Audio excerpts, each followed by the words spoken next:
சாய்ராம். சாய்பாபாவின் சரித்திரம். சாய் குடும்ப உறவினர்கள் அனைவருக்கும் என் இனிய காலை வணக்கம். இன்று பிறந்த நாள் காணும் மற்றும் மணநாள் காணும் அனைத்து சகோதர சகோதரிகளுக்கும் எங்களது இனிய வாழ்த்துக்கள். நாம் நம் பிரார்த்தனைகள் மற்றும் வேண்டுதல்கள் பலிக்க நம் சாய்பாபாவின் பொற்பாதங்களில் நம் கோரிக்கைகளை தொடர்ந்து 48 நாட்கள் சங்கல்பம் செய்து கொண்டு பிரார்த்தனாஷ்டகம் செய்வோம். சாய்பாபாவின் ஆசிர்வாதங்களோடு நம் பிரார்த்தனைகள் மற்றும் வேண்டுதல்கள் நிறைவேறி சாய்பாபாவின் அருள்மழை பெற்று மகிழ்ச்சியோடு வாழ்வோம். ஓம் சாய்ராம். இன்று நம் சாய்பாபாவின் சத்திய வாக்கு. என் அன்பின் பிரியமே, ஒரு பொருளை உன் கையில் இருந்து நீ தொலைக்கும் பொழுது, உன் வாழ்க்கையில் இருந்து அதை இழக்கும் பொழுது நீ சொல்ல முடியாத அளவிற்கு அவதி உறுகின்றாய். துன்பங்களை சந்திக்கின்றாய், துயரத்தில் உழல்கின்றாய். நான் இதை இழந்து விட்டேனே என்று கதறுகின்றாய். இந்த நேரத்தில், உன்னுடைய இக்கட்டான இந்த நேரங்களில் நான் வந்து உனக்கு நடப்பதெல்லாம் நன்மைக்கே என்று கூறினால் அதை உன் மனம் எப்படி ஏற்றுக்கொள்ளும்? ஆனால் சற்று பொறுமையாக, சற்று மௌனமாக, சற்று மனதில் சாந்தப்படுத்தி கொண்டு நீ யோசித்தால், உன் கையில் இருந்து தவறிவிட்டதாக எண்ணுகின்றாயே, நீ இழந்துவிட்டதாக எண்ணி ஏங்குகின்றாயே, அது உன் வாழ்விற்கு அவசியமானதாக இல்லாமல் இருக்கும், அல்லது அதுவே உனக்கு ஆபத்து நிறைந்ததாகவும் இருக்கும். ஒன்றை தீர்க்கமாக நம்பு. இந்த சாய் உன் கையில் இருக்கும் நன்மைகளை ஒருபொழுதும் பறித்து கொள்வதில்லை. உனக்கு ஏற்படும் பாதகமான சூழ்நிலைகளையும், உனக்கு வேண்டாதவற்றையும், உனக்கு தீங்கிழைக்கக்கூடியவற்றையும் நான் உன் கையில் இருந்து பறித்து கொள்வேன். அவற்றிலிருந்து உன்னை பாதுகாப்பதற்காகவே உன்னை அவைகளில் இருந்து விலகி வைக்கின்றேன். அது புரியாமல் நீ அழுது கொண்டிருக்கின்றாய். தைரியமாக இரு. உன் சாயப்பா நான் உன் கூடவே இருந்து உன்னை வழிநடத்தி செல்கின்றேன். ஓம் சாய்ராம். இன்று மனதில் அமைதி பிறக்க சிறப்பு பிரம்ம முகூர்த்த பிரார்த்தனாஷ்டகம். பிரார்த்தனாஷ்டகம். சாந்தமான மனமுடையவரே, சிறந்த அறிவுடையவரே, சாய்நாதா, அருள் நிறைந்தவரே, கருணை கடலே, சத்திய ஸ்வரூபமானவரே, மாயையாகிய இருளை அழிப்பவரே, ஜாதி மதங்களுக்கு அப்பாற்பட்டவரே, சாதனையின் முடிவை அடைந்தவரே, எண்ணங்களுக்கு அப்பாற்பட்டவரே, கருணைக்கு உறைவிடமே, ஷீரடி கிராமத்தில் உறைபவரே, ஓ சாய்நாதா, என்னை காப்பாற்றும், என்னை காப்பாற்றும். ஞானமாகிய கதிரவனே, ஞானத்தை அளிப்பவரே, எல்லாவித நன்மைகளையும் செய்பவரே, பக்தர்களின் இதயத்தில் உலவும் அன்னமே, உமது பாதங்களை அடைந்தவரை காப்பவரே, சிருஷ்டி செய்யும் பிரம்மா நீ, காக்கும் தெய்வமான லக்ஷ்மியின் கணவன் விஷ்ணுவும் நீயே, உண்மையில் உலகங்களையும் லயமடையச் செய்யும் ருத்ரனும் நீயே. நீர் இல்லாத இடம் இவ்வுலகில் எங்கும் இல்லை. சாய்நாதா, நீர் எல்லாம் அறிபவர், எல்லோரின் இதயத்திலும் உறைபவர். எனது எல்லா குற்றங்களையும் மன்னிக்க வேண்டுமென்று வேண்டுகின்றேன். பக்தியின்மை, சந்தேகங்கள் போன்ற அலைகளை விரைவில் நீக்குவீராக. நீர் பசு, நான் பச்சிலம் கன்று. நீர் சந்திரன், நான் சந்திர காந்தக்கல். உங்கள் பாதங்கள் கங்கா நதியின் ஸ்வரூபம் ஆனவை. அவற்றை நான் பக்தியோடு வணங்குகின்றேன். இப்போது உமது அடைக்கலம் அளிக்கும் அருள்மயமான கரங்களை எனது சிரத்தின் மேல் வைப்பீராக. எனது வருத்தங்களையும் கவலைகளையும் நீக்குவீராக. இந்த தாசகனு தங்கள் பணியாளன். இந்த பிரார்த்தனாஷ்டகத்தை கூறி நான் சாஷ்டாங்கமாக நமஸ்காரம் செய்கின்றேன். எனது பாவங்களையும் துன்பங்களையும் ஏழ்மையையும் உடனடியாக நீக்குவீராக. நீர் பசு, நான் கன்று. நீர் தாய், நான் குழந்தை. என் விஷயத்தில் மனதில் கடினம் கொள்ள வேண்டாம். நீர் மலையருகில் உள்ள சந்தன மரம், நான் முள்ளடர்ந்த புதர். நீர் புனிதமான கோதாவரி நீர், நான் பெரும் பாவி.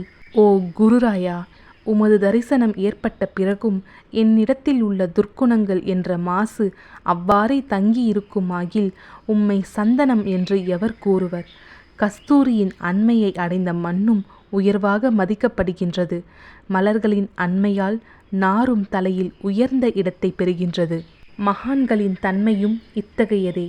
அவர்கள் எந்தெந்த பொருட்களை எல்லாம் ஏற்றுக்கொள்கின்றார்களோ அவற்றை உயர்ந்த நிலைகளை அடைவிக்கின்றார்கள்.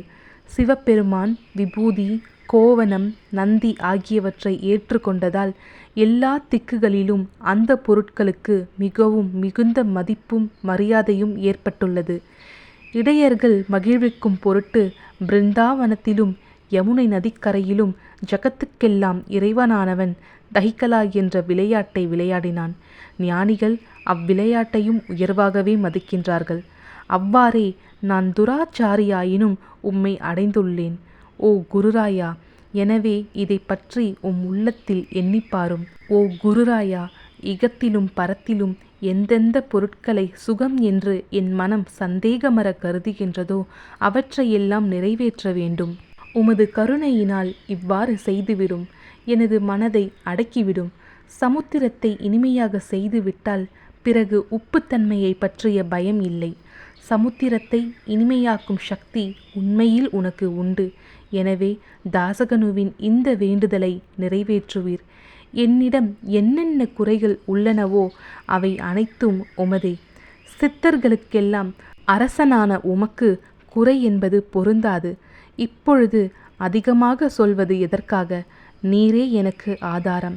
தாயினுடைய இடுப்பில் உள்ள குழந்தை இயல்பாகவே பயமுற்று இருக்கின்றது.